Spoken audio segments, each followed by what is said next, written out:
it's Mena. Welcome back to my channel, or if this is the very first video that you're seeing of me, then welcome to my channel. Please be sure to hit that subscribe button down below if you did not already. I post every day of the week raw.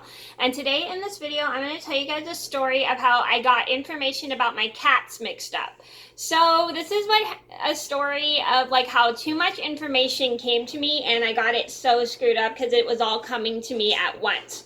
So, and hopefully this teaches you guys a lesson that if you're getting information about something, always make sure you write it down, which is still one of my bad habits that I have, is I forget to write things down a lot, but I'm trying to get into that habit. Sorry. So I'm going to get started. One second. Sorry, my roommate was just leaving, so I wanted to wave goodbye to him. So anyway, so I'm going to get started. So this all started when I was coming home from school. I was a senior in high school. I was crying because my cats had been missing since March, and it was May at that time. And I was super duper sad.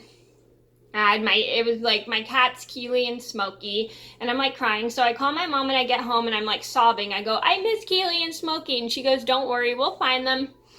And everything, and she was trying to make me feel calm. And then 5 minutes after I call my mom, one second, sorry. So I called my mom and I'm crying. She says, don't worry, we'll find them, hopefully. And we were hoping to find the cats because I love these cats very much. I had those cats for about a year. No, 2 years, because I had got for 2 years, and I was super sad that they had disappeared because it made me feel like I was a really bad pet owner. So a little bit, like 5 or 6 minutes later, I get a call from the local pound saying they found a cat that was chipped under my cat's name because my cats were chipped. And one thing I forgot to mention is both these cats went missing the same day, which I thought was pretty weird, and my mom thought it was weird too. So I call my mom and tell her somebody found a cat chipped under Smokey's name because Smokey was my cat. And she's like, oh yay, we should go and pick up, hey, I'm coming right home now.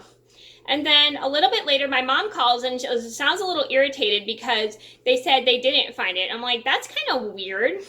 That's what they told me. And I also gave her a phone number because they also said somebody found a cat that looked like my cat Keely, because my cat Keely was a black and white cat. And so I gave my mom the phone number and she goes, that's the wrong phone number. And my mom is really frustrated because she feels like she's being dragged home for nothing. And so my mom comes home and asks me, what did they say? Blah, blah, blah, blah. Because she sounded really frustrated because she felt like she was dragged home for nothing. And I was like, and I was trying to explain to her the information that they had given me, because I tried to call the pound and they said, oh, they didn't, for some weird reason, they said the cat, for some weird reason, they told me it wasn't the cat. That was the number. Okay, so anyway, so I had to call the pound because the number they gave me was wrong. And they like, that is the number. I'm like, are you sure? And so instead they give us the address of the person. And it turned out, my mom was really frustrated because she was getting confused of the information.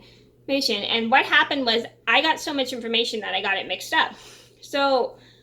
And so my mom and my mom calls the pound again, asks them about the phone number, and they gave us the address because for some weird reason the phone number they gave us wasn't working because it ended up being the wrong number. So my mom and I drive to the person's house, and it turns out to be my old friend's grandma, and she brings out this cat, but it actually isn't my cat.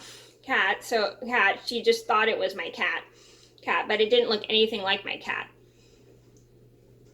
And so we call the pound again, and they said they were going to double check the cat to make sure it was actually my cat. And they said they found a cat that was shipped under my cat's name, whose name was Smokey and stuff. And my mom's like, we'll go to the pound tomorrow, because my mom didn't feel like going to the pound because she had a really long day. Okay, and then later that day, we're driving home from my old friend's house, and she felt really bad that she got frustrated, and I felt really bad that I got the information mixed up, so I apologized. And then the very next day, I'm staying home that day because my school was closed that day for the seniors, because the seniors were at Marine World that day, or Six Flags, and my mom has to go to work that day. And so my mom calls me later that day, and it turned out that the cat that they had found that was chipped under my cat's under Smokey's name wasn't Smokey. They had made a mistake on accident. And I was really disappointed because I thought we ended up finding them. And then we just never ended up finding the cats, which is kind of sad. So the moral of the story is, if you guys are getting information from people, make sure you write it down so you don't get it mixed up if you really need the information. And always just write it down so you don't forget. So that was a story of my kitty mix-up. I hope you guys enjoyed the video. Thank you so much for watching. Please like and subscribe if you haven't already. I post every day of the week for you, and I'll see you in another video soon. Bye!